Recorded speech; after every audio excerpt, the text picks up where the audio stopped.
আসসালামু আলাইকুম প্রিয় দর্শক, আপনাদের সকলকে আমন্ত্রণ জানাচ্ছি বৈঠকি কথা অনুষ্ঠানে। বৈঠকি কথায় আজ আমাদের অতিথি হিসেবে আছেন সিনিয়র সাংবাদিক জনাব এম এ আজিজ।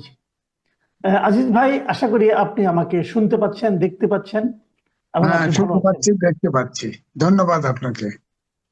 আজিজ ভাই, আজকে খুব একটা আলোচিত বিষয় হলো এরকম যে আমরা দেখলাম যে একটা ঐক্য, নির্বাচন এবং সংস্কার, এই তিনটা বিষয়ের উপর একটা সেমিনারের মতো হয়েছে। আজকে সারাদিনই হয়েছে এবং এটা বোধহয় কালকেও হবে।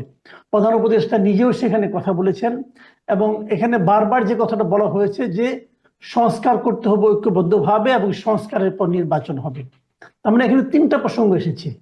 একটা হলো সংস্কারের ঐক্য এবং সংস্কারের পর নির্বাচন।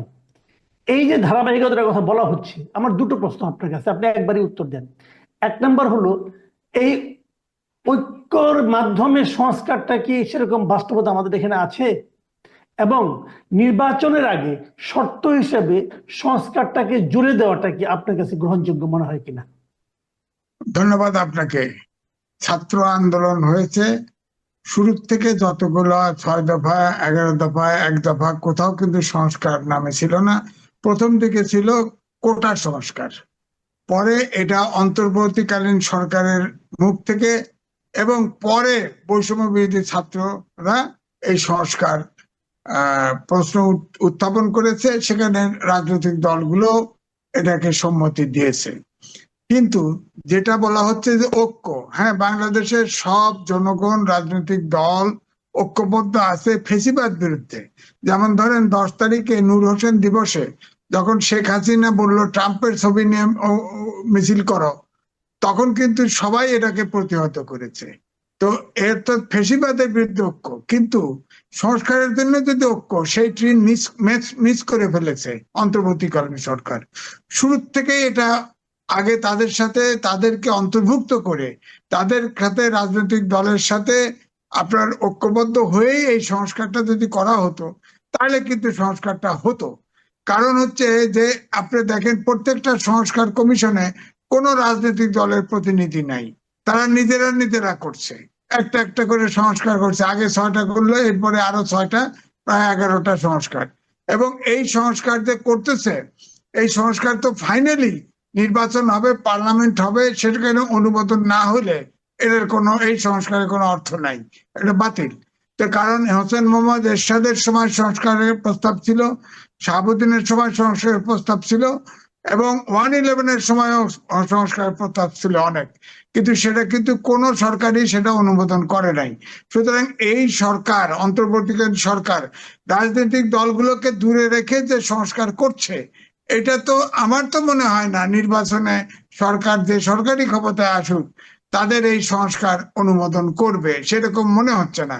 কারণ ইতিমধ্যেই আপনার রাজনৈতিক দলগুলোর মধ্যে কিন্তু এই অন্তর্বর্তীকালীন সরকারের দূরত্ব তৈরি হয়ে গেছে। সুতরাং এখন এই মুহূর্তে আর এই সংস্কারের জন্য ঐক্য, এটা সম্ভব না। এখন সংস্কার প্রস্তাব নেবেন, প্রস্তাব নিয়ে 6টা কমিশনের প্রধানকে নিয়ে ইউনুস, প্রফেসর ইউনুস বসবেন, বিরোধী দল মনে হবে আজিব যে সম্মতি দিয়ে আসবেন। এত সহজ না বিষয়টা, এত সহজ না। সুতরাং এটা হবে না, কারণ অনেক জায়গায় রাজনৈতিক দলের ভিতরে মতবিরোধ আছে। সহজ হতো যদি বিএনপির 31 দফা যে সংস্কার প্রস্তাব যেটা জমা দিয়েছে, সেটাকে বেসিস ধরে তার সাথে অ্যাড করতো, মাইনাস করতো, যোগ করতো, তাহলে সংস্কারটা এগোতো। কিন্তু এখন সংস্কার এগোবে না, আমার মনে কিন্তু হয় সংস্কার হবে না। কিন্তু সরকার তো ঐক্যের আহ্বান জানিয়েছে, সরকার যা হবার হয়ে গেছে। কিন্তু এখন তো সরকার ঐক্যের আহ্বান জানিয়েছে এবং সব রাজনৈতিক দলের সঙ্গে বসতে চেয়েছে এবং তারা বলেছে যদি কোনো সংস্কার প্রস্তাব রাজনৈতিক দলগুলো গ্রহণ না করে সেটা বাতিল। তাহলে না, একটা মিনিমাম পয়েন্টে সংস্কার হওয়ার কি কোনো সম্ভাবনা আপনি দেখছেন না? না, মিনিমাম যেটা, ধরেন বড় দল বিএনপি বলেছে নির্বাচন কেন্দ্রিক যতটুকু সংস্কার দরকার ওটুকু সংস্কার করে আপনার নির্বাচনে যাওয়া উচিত। এখন এইখানেই ঐক্যবদ্ধ কেমনে হবেন বলেন? জামাতে ইসলাম সেকেন্ড বড় দল, তারা বলতেছে আনুপাতিক হারে নির্বাচন চাই। বিএনপি বলছে যে আগে যেভাবে নির্বাচন হয়েছে ওয়েস্টমিনস্টার সিস্টেমে সেইভাবেই চাই। ধরেন এই দল ঐক্যমত হলো না, কি করে ঐক্যমত করবে? তাহলে কি সংস্কার ছাড়া নির্বাচনে যাবে? এটা কিন্তু ভাবতে হবে। এই জন্য তাদের প্রতিনিধি থাকলে এটা কিন্তু এই সংস্কারকে তারা অন করতো। এখন তো অন করতেও পারে, নাও পারে। আর তারপরে ইগোর প্রশ্ন হয়ে গেছে, তো রাজনৈতিক দলকে বাদ দিয়ে আমার কথা আমি কব, তো খালি হুনায় লব। এরা এরা কারা? এরা কারা? এদের কথা হুনাবে বাংলাদেশের রাজনীতিবিদদের। আরে রাজনীতিবিদরা এগুলো যে ক্ষমতায় আসবে ইলেকশনের মাধ্যমে, জনপ্রতিনিধি পার্লামেন্টে পাশ করলে সংস্কার হবে, পাশ করার আগে তো হবে না। এটা তো যদি এইভাবে রাজনৈতিক দলগুলোকে বাদ দিয়ে সংস্কার করে, এটা যৌক্তিক হলেও ফেলে দিবে। রাজনৈতিক দল নেতাদের আমরা ভালো বুঝি, ফেলে দিবে। তাহলে কি সংস্কার সেই করতে হবে। আশঙ্কাটাই সত্য হচ্ছে যে এতদিন বলা হচ্ছিল যে 52 বছরের পলিটিক্যাল পার্টিগুলো কোনো সংস্কার করে নাই, এই জন্য তাদের সংস্কার করতে হচ্ছে। তো আপনার কথা থেকে তো সেই ধরনের ইঙ্গিত পাচ্ছি যে পলিটিক্যাল পার্টিগুলো আসলে সংস্কারের জন্য খুব একটা আগ্রহী না। তাহলে কি সেটাই না, সত্য হচ্ছে? না, পলিটিক্যাল পার্টি সংস্কারের জন্য আগ্রহী কিন্তু যথেষ্ট না। তা নাহলে 31 দফা তো সব দল মিলে, এখানে জামাতেরও অপিনিয়ন আছে 31 দফার ভিতরে। এখন তো জামাত আবার একটু অন্য কথা বলছে। 31 দফা তো সংস্কার বিএনপি করেছে, তাদের সাথে যে 20 দল ছিল এবং পরে বাম দলগুলোও অ্যাড হয়েছে, এই সব মিলেই 31 দফা করেছিল, আওয়ামী লীগ বাদ দিয়ে। অর্থাৎ ওই মহাজোট বাদ দিয়ে, মহাজোটের শরিক জাতীয় পার্টি বাদ দিয়ে। তো ঐক্য তো ছিলই 31 দফায়, সেখানে কিছু যোগ বিয়োগ করতে পারতো, তাহলে খুব ইজি হতো বিষয়টা। কিন্তু এনারা আপনার সংস্কার কমিশন করেছে, এই সংস্কার কমিশনে কোন রাজনৈতিক দলকে জিগাইতেছেও না, এরা তাদের অন্তর্ভুক্ত করে নাই। এই সংস্কার মানবে কেমনে? হেরা কারা? হেরা কারা? তারা তো এই সংবিধান বলেন সংস্কারের কোনো ম্যান্ডেটই তো নাই এই অন্তর্বর্তীকালীন সরকারের। তারা তো এই সংবিধান সম্বন্ধ রাখার জন্য ওত নিয়েছে। তারা তো যেহেতু সংস্কারে হাত দিছে, তাদের তো আপনার উপদেষ্টা পদই নাই, ওত ভঙ্গ করে ফেলছে। তো এটা তো বাংলাদেশের লোক এখন বিপদে পড়ছে। তো কারণ এদেরকে ধাক্কা দিলে ফ্যাসিস্ট এসে পড়ে, পাশে ভারত উকি ঝুঁকি মারতেছে, আসে পড়ে। এই জন্য তো ধাক্কাও দিতে পারতেছে না, তাদের গিলতেও পারতেছে না। এই অবস্থায় দেশ, অর্থাৎ দেশে আমি বলবো একটা স্ট্যান্ড স্টিল অবস্থা হয়ে গেছে রাজনৈতিক অঙ্গনে। দেশটা থেমে গেছে, এখানে আগাচ্ছে না। এদিকে যে মানুষের যে স্বাভাবিক ডিমান্ড, দাবি দেওয়া, এটাও পূরণ করতে পারছে না। অর্থাৎ সরকারও চালাতে পারতেছে না, আবার রাজনৈতিক দলগুলোর সাথে দূরত্ব তৈরি করেছে।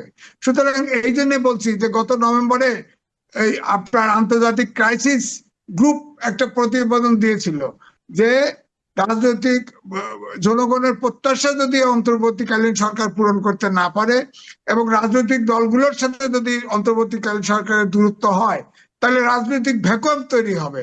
সেই ভ্যাকুয়াম সেনাবাহিনী পূরণ করবে। পরিষ্কার লেখছে, আমাদের বাংলাদেশের পত্রিকা ছাপা হয়েছে। আমরা তো মনে হয় দেশটাকে সেই দিকেই ধাক্কা নিচ্ছে এই অন্তর্বর্তীকালীন সরকার। কারণ অন্তর্বর্তী সরকারের কারো কথার মিল নাই। তো প্রধান উপদেষ্টা এক কথা বলে, আগে বললো যে 26-এর প্রথম দিকে নির্বাচন হবে, 25-এর শেষে অথবা 26-এ। আজকে আবার উপদেষ্টা একটু ভিন্ন ভাষায় কথা বললেন। আবার ফের অন্য অন্য উপদেষ্টা এক একজন এক এক রকম কথা বলে। তাদের সাথেই তো কোনো আপনার উপদেষ্টার মধ্যেই তো আন্ডারস্ট্যান্ডিং এর অভাব। তাহলে আপনি দেশের সাথে রাজনীতি করবো কি করে? তাহলে আপনি সমাধানটা কোথায় দেখছেন? তাহলে কি হবে সামনে? কি হতে পারে? আমার অথবা কাছে মনে আপনার হচ্ছে, সাজেশনটা কি? আপনার সাজেশন আমার কি? সাজেশন হচ্ছে এখন সবগুলো দল নিয়ে রাউন্ড টেবিলে বসায়, ইমিডিয়েটলি বসে তাদের মতামত নিয়ে বিএনপির 31 দফাকে বেসিস ধরে, আপনার সংস্কার কমিশন যা রিপোর্ট দেয় ওদের বেসিস ধরে যদি বসে, হয়তো 2 দফা 4 দফা 5 দফা বসলে একটা সমাধান হতে পারে। কিন্তু রাজনৈতিক দলকে দূরে রেখে কোনো সমস্যার সমাধান হবে না। শেষ পর্যন্ত সবার অন্তর্বর্তীকালীন সরকার বলেন, রাজনীতি বলেন, সবার হাতছাড়া হয়ে যাবে দেশটা, আমার কাছে মনে হচ্ছে। অনেক ধন্যবাদ, অনেক ধন্যবাদ জনাব এম এ আজিজ আপনাকে। আমার দর্শক যারা আছেন তারা নিশ্চয়ই শুনলেন যে সিনিয়র সাংবাদিক এম এ আজিজের বিশ্লেষণ, এবং উনি কিন্তু এখানে খুব সুখকর কোনো দৃশ্য দেখতে পাচ্ছেন না সামনে। প্রিয় দর্শক, আপনাদের কাছে অনুরোধ থাকবে আপনারাও আপনাদের মতামত কমেন্টে লিখুন এবং আজিজ ভাইয়ের সঙ্গে যে সমস্ত বিষয়ে আপনার দ্বিমত পোষণ করেন সেগুলো আমাদের লিখে জানান, আমরা পরবর্তীতে হয়তো এগুলো নিয়ে ওনার সঙ্গে